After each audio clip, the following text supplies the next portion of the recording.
Heartiest congratulations to SABERA on the 6th edition.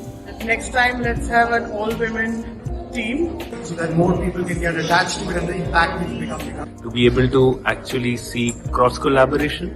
They could really benefit a lot from the SABERA's network on the innovation and philanthropic model. We've had very large organizations, Maharatna PSUs, actually come up on stage and say this. You're amazing. You're just amazing. Thanks to SABERA, and they've been supporting them over the years.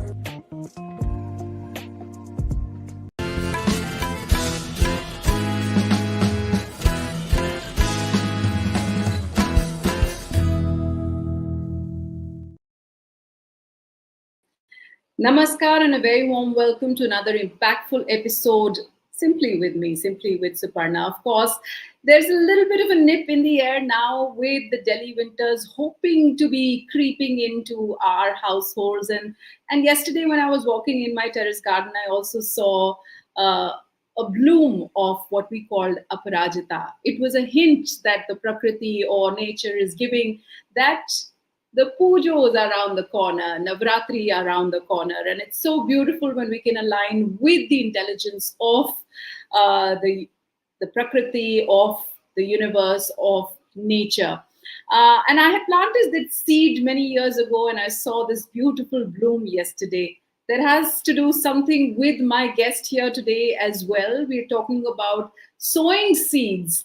But before I actually introduce my very special guest to you, I'd like to start by giving my obeisance to nature, to Shakti, to energy that surrounds all of us. I'll start with the Saraswati Vandana. It talks about dispelling the darkness of ignorance that resides in our hearts with the wisdom, with the light of knowledge.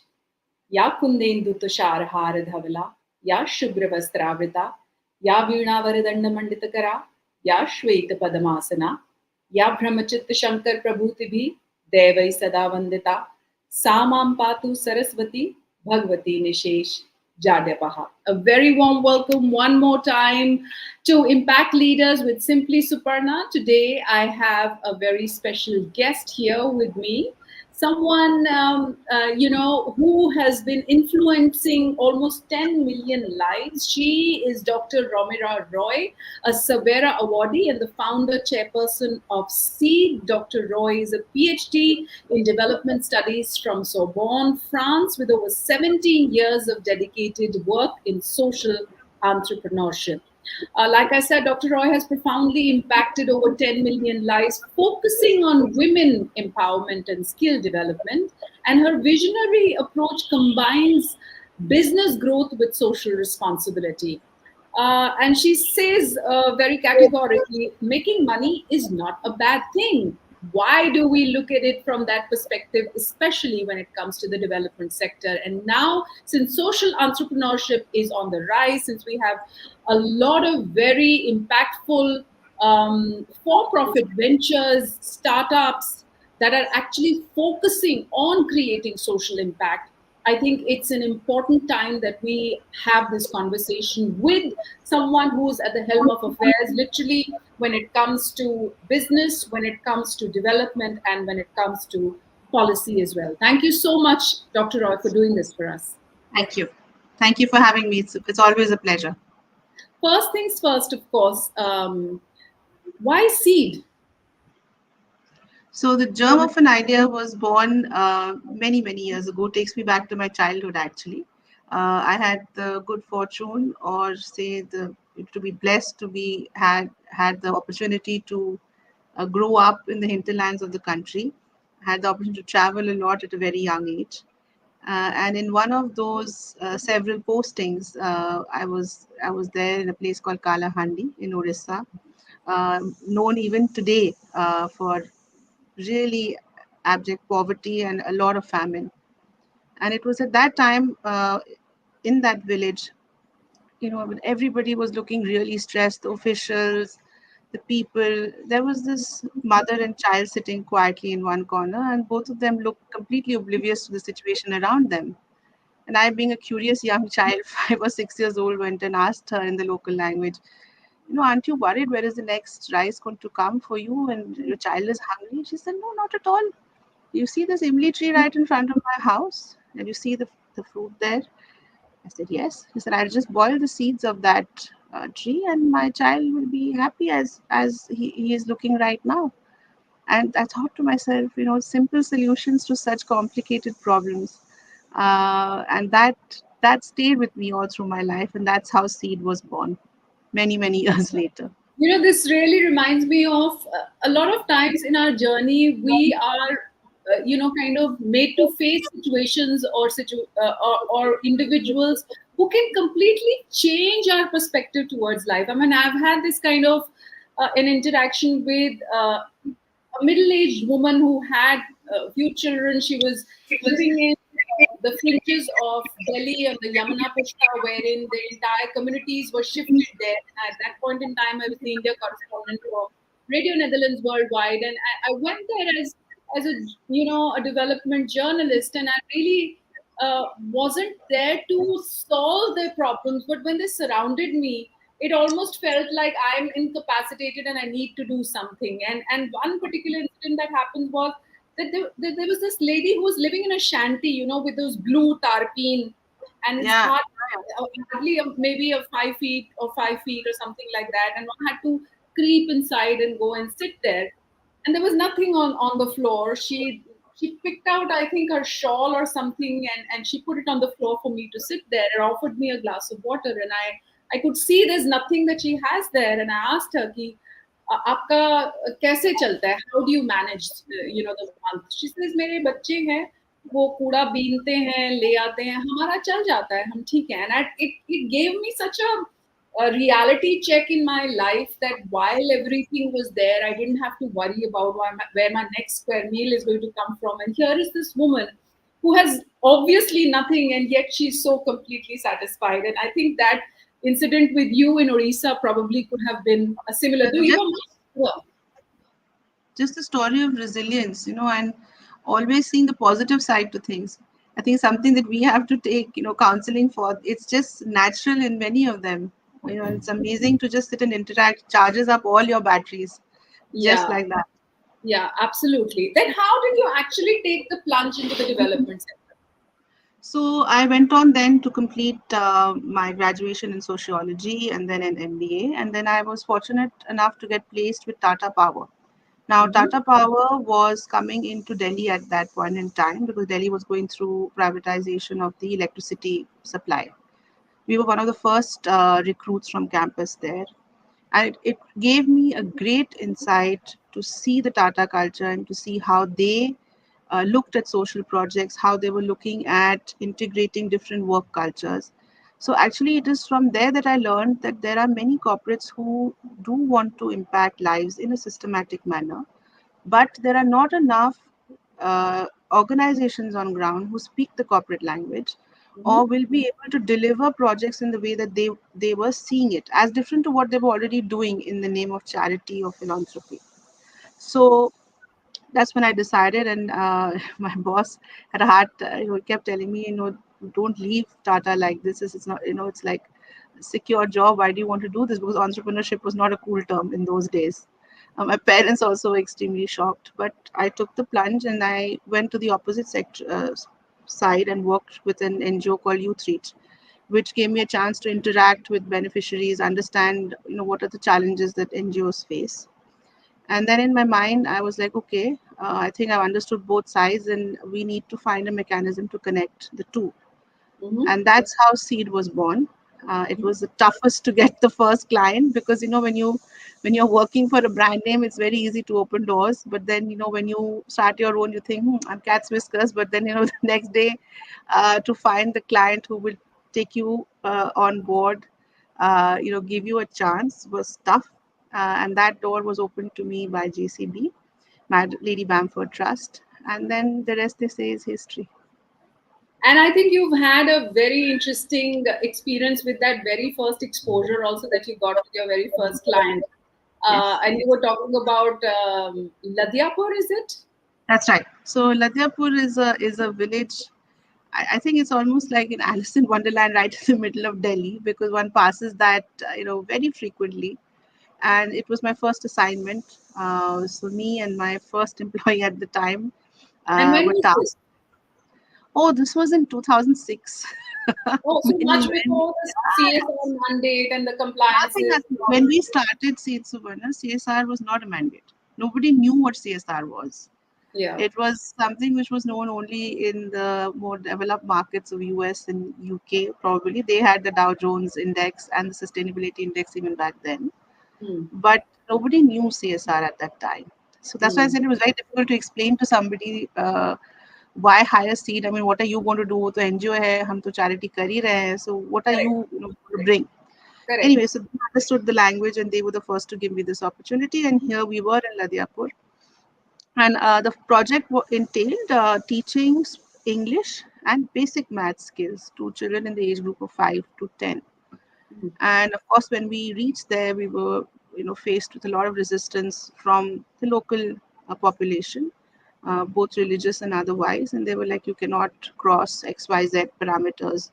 You should not teach them things which are, not in alignment with what our beliefs are. And बच्चे तो जाएंगे, but the parents will also attend, sometimes the mothers and sometimes the fathers. Okay. But to my surprise and much to my relief, the classes started going off very well, and we got a good response from both sides, slowly but steadily. In, in those classes, I would find this girl around 15, so she was beyond the scope of what we were to deliver. She would come and just sit on the side, 1 day, 2 days, 3 days, and I went up to her and asked her, "Beta, how come you are here? You're much too old for these classes." She said, "Madam, मुझे पढ़ना है, लेकिन मुझे यहाँ गांव से बाहर जाने नहीं देंगे. गांव के 2 किलोमीटर के रेडियस में कोई स्कूल नहीं है. But the company is willing to give me a scholarship to go and study. But मेरे parents मान नहीं रहे." So we actually said, okay, fine. We sat with the parents, mother and father both, and said, you're getting such a good opportunity. Your girl is bright. See what can happen and give it a chance. जैसे madam आप तो बोल के चली जाएंगी, फिर गांव में कोई हमसे बात नहीं करेगा, बच्ची हमारी बिगड़ जाएगी गांव से निकलेगी तो we said okay fine, we'll find a volunteer. First 2-3 months somebody will go from our team with her. बोल तो मैंने दिया, टीम में कोई था नहीं. So we hired a volunteer to help her the first 2-3 months, and then she just took off, and I'm so proud to say that she went on to finish her school, finish her graduation, and she herself is a teacher today, impacting and Wow. changing lives in that village. So incredible. And I'm sure she would have inspired the other girls in her community to actually take that first step. Yes. Thanks to her, many girls followed, not just on scholarship, on their own merit, and because she was already there outside in that particular school or college near Ladhiapur, parents also felt comfortable to send more girls. So it was amazing. I mean, this is something that is coming to me on almost week after week. Whenever I have these conversations, I'm told that it's a matter of actually emancipating one girl, one woman, and that entire community can be emancipated thanks to her. Because the first thing that even as a woman or a mature woman she would do if you're giving her some kind of education or skill is that she'll pass it on to her children, and her children will be from the word go be on their feet. Not just children, her sisters, even sometimes her peer group. Many times, the parents are like, "Acha, ye gayi, okay, fine, she's doing well, so then why not? Let me also send." So, it happens, and many times, I must say, Suparna, that sometimes the men are also emancipated. They're happy to, accept that, okay, fine, I'm not that well educated, but if my wife or my daughter can get this skilling program, how much will she earn? And they also one at a time, allow their children, just like the parents in this case took some time, but because they opened that door, the door opened for so many more. So So it just you takes that started. one emancipated person, girl or man or woman, to open that floodgate. To many other people, yes. Now, since you started in 2006, much before CSR came to the light of day for anyone concerned, for you, it's almost like when I was in radio for the first time, it was difficult for the sales team to go out and convince people, भैया radio के ऊपर आप पैसा लगा सकते हो, ads दे सकते हो, and things like that. Now, of course, it's become commonplace. So when the CSR mandate came into place around, 2013, so doors would have opened up for you in terms of a lot of clients that you could actually reach out to, because they understood that this has to happen. But since you were there, what was the whole reaction? Do you feel that there has been a transition from that time? Because I know for a fact that I don't think it was taken very nicely. It was almost like कि भैया पहले ही हमारे पर इतनी सारी मुसीबतें हैं, so much we have to file compliances, especially as a business. उसके बाद अब ये एक added वो है, हमको CA के साथ बैठना पड़ेगा, ये करना पड़ेगा, वो करना पड़ेगा. So it wasn't really, kind of taken very well. It was not a decision that was taken well at all. Both from people who were doing it, because the people who were doing it, their logic was, but we're already doing this. We don't really need to file a compliance with it. It is in our ethic that we want to do this. And for a large amount of MSMEs also who came in that spectrum, it's like, okay, I have compliance around taxes, and now you're adding this. And the time when it came, the law, there was also criminal implications for non-spend and so on and so forth, which have now, over a course of time, been removed. So yes, there was a lot of, should I say, not Resistance. Yeah, and then what happened, and also CSR or social projects were the abandoned child under corporate communication or HR. So they also had to scramble to find more and more professionals who could take it up as a function, to enable any of this compliance to happen. So it's now become a mix of the CSR professionals, that is the social sector professionals, as well as the finance function. So it's a marriage of both. But yes, it's taken its own time, sweet time. It's very heartening to hear this, because I had also had this interaction with one of the very large Maharatna PSUs, BPCL, and they said that initially it was like we're, like you said, like the stepchild, we are there and we need to do it because we need to do it. But now actually we've been given center stage. We've been asked whether, this is good or not. Our knowledge is being actually utilized. And like you say, the proverbial seat on the board is also extended. Of course, it's CSR now is very much a part of board decision making. People on boards are very, very serious about where the money is being spent, what are the beneficiaries, what is the impact that is being created.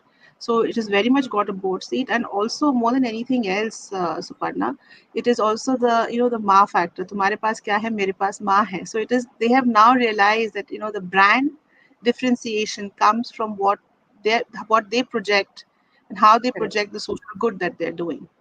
Correct. You'll see it even in subtle advertising, like Shah Rukh's campaign on I think Samsung, which is entirely about enabling PWD communities. So even that is now far more mainstream than it was, say, 17 years ago. And a very important aspect that you kind of touched upon, I wanted to elaborate on that, is that while there was philanthropy that already existed in larger businesses, etc., but really philanthropy is not how things can move forward in a sustainable India. It's like you can't keep giving them fish, you've got to make them learn how to fish. And that's where marrying a business with impact becomes extremely important. That's where all the social entrepreneurship becomes very important. And also your beneficiaries need to understand the value of what is being given to them. If you give them anything all the time for free, they also take it for granted. So when you go in and you tell them, look, you need to work hard for these 6 months to get this training, this is what is in it for you. This is what you're going to get at the end of it. This is a job that you're going to get at the end of it. And most of the programs that come for skilling have a certain placement assurance that we have to give, that yes, if we're training 100 children, 50 will be placed. So there is a conclusion at the end of every intervention. There is a sustainability that is planned. So for example, if you're creating SHG groups, initially you just create those SHG groups and say, because any corporate also can't keep funding you for the rest of their life, their economic life cycle. They will move on. What happens to those groups which are created? What do they do? आप तो आज हो कल चले जाओगे, then what? So linking them again to the market linkages for them, linking them to credit facilities. Now there are so many government schemes, so many. I mean, people don't know about it, but just training them and linking them to those schemes also helps enable them to run sustainability, and also encash the knowledge that they have learned in these interventions. And do you think this is also the intent behind the present government in terms of actually, not encouraging dole to be coming in, if I'm allowed to use that word? Yes, I agree. See, the thing is, anyway, in because of so many elections that happen or whatever, there are a lot of freebies that keep getting pushed through the system. But you, when you work in the sector, you realize that what is coming for free is not valued. So you will have tons and tons of ration. There are so many instances of the ration just being sold because one family can't consume it. Hmm. But there is value if you drive the value through. Like, for example, we had a project where we were to install water ATMs because water in that area was not of consumable quality. So we said, okay, fine, we put water ATMs. So initially the corporate was like, let's give it for free. So our team said, if we give it for free, either the machine will be missing, Correct. and after some time, when it has to be repaired, who's going to do it? You're not going to be here for the next 70 years. So then we came up with a system that if you want to use it, 50 paisa is what you need to put in to take the water, and the panchayats thereafter will allocate funds to keep those machines running. And So there is there a has bigger kind of a thing, because I feel larger agencies whose sole existence basically depends on developing nations not being developed enough, because that's Yes. how they keep getting their funding. I mean, again, I'm saying I'm being very candid because the medium allows me to be candid. It's like, without naming, and we all know what it is, that they're getting the fundings internationally, but their fundings are linked with, the countries that they're working in should not be developed enough, or should not, because otherwise their function will be over. I mean, why would anybody want them? Yes, to pick up on your candidness, the role of those agencies in our country over the last 20 years has slowly diminished. Before, most of the big projects would come from those agencies. Now you see, between the CSR work that our corporates are doing so wonderfully, also some of the work that the government has been doing systematically, the dependence on those funds, especially for development agencies like ours, which is to solely depend on these agencies for funding projects, is now next to nothing, really, to be very honest. Yeah, yeah. It And in is fact, you our know, own industry. as a layperson, one would imagine that why would you want to say no to someone? But when you see the larger picture, it doesn't serve for their purpose. And why would they want to end a problem? Because they themselves will come to an end if that is Perpetuating what. a problem is beneficial. Perpetuating a problem is beneficial for them, but for Correct. us as a nation, ending that problem is more beneficial. And Absolutely, it and that's also, where energy security comes into play. That's where, of course, the fact that even if we have to use fossil fuel, and for us to be on our feet is extremely important. Your thoughts you on see, that? and sometimes the developing, or maybe we're not a developing country anymore, but we just get the wrong side of the stick for what the developed countries have already done. Why should we pay that price? True Achieve that. the development that they needed to. It's our time, and yes, we will require this energy. We will require whatever it takes for us to get to the next step. But in our own ways, we are far more conscious of the impact that we are having on nature than they did when they were going through the same climb. And I think in Absolutely. our case, both are walking simultaneously, to get a better world, both in terms of Absolutely. performance and in terms of mankind. Romira, thank you so much for doing this for us. I do want to know your experience with SABERA, when, of course, you are a very celebrated SABERA awardee. So, as to say, an alumnus, somebody said SABERA alumnus. So, how was your experience with the platform? To be very honest with you, Suparna, and not because I'm on your channel today, but the day that I got the news that I was going to be awarded the SABERA award, this is 2021, I won't forget. I remember running to my daughter and saying, yes, SABERA has finally recognized the work that I do. And to be very honest, in my journey, this was one of the most memorable moments in my journey, The second close one being achieving the 10 million beneficiaries. So Super. thank you so much. Thank you so much. Super, super. And in case anybody would want to associate with Seed, are there any opportunities? Of course, there are non-profits, there are for-profits who you can, obviously you will also benefit as a company. But in terms of volunteers, do you also accept volunteers? We do now, Suparna. In the last 2 years, we've come up with a very, very detailed volunteering plan, both for students as well as for employees of corporates that we work with, or if you just want to come and give your time, especially in the areas of finance, or if you're good with communication, please look at our website and come and be in touch with us. Super. I'm scrolling the website for Seed as under. And in case people would like to reach out, of course, Seed, as you know, as through our conversation, Romira has been one of the pioneers, if not the first ones, to actually become, a tripartite bridge between the for-profits, with the businesses, with the development agencies, with the on-ground workers, and of course, policy influencers. So she is someone who's been there, done that, has had a plethora of experience in connecting these two, bridging the funder and the funded. And in case you'd like to reach out to Seed for execution of your project, sustainability, CSR, or otherwise, or if you are a nonprofit who would want to also associate and get funding, I think Dr. Roy is the person that you should reach out to. Again, seed.int.in. Thank you so much, Romira. And I hope to see some more of your work through SABERA in the coming years as well. Of course, Thank you. of course. Thank you. Thank you.